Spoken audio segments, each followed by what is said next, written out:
ऊपरे चढ़ गई। दादा रे दादा कारी का चौहनवा आके ऊपरे चढ़ गई, आके ऊपरे चढ़ गई। आके ऊपरे चढ़ गई।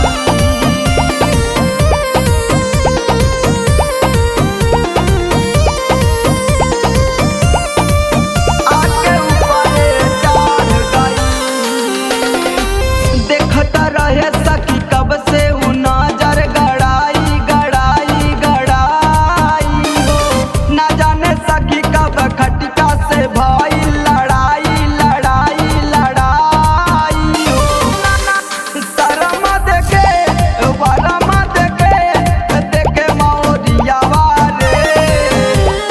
पाड़े जी गौतम जी बोलावे सौ नंबरवा रे।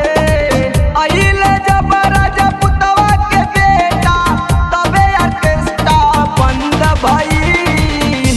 दादा रे दादा कारी का चौहनवा आके ऊपरे चढ़ गई।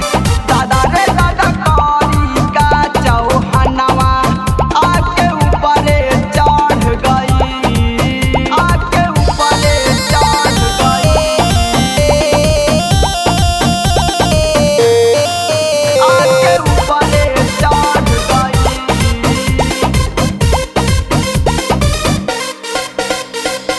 नचत रहनी सखी कमर हिला के हिला के हिला के हो। लूटत रहनी पैसा सबका के चुटिया बना के बना के बना के हो।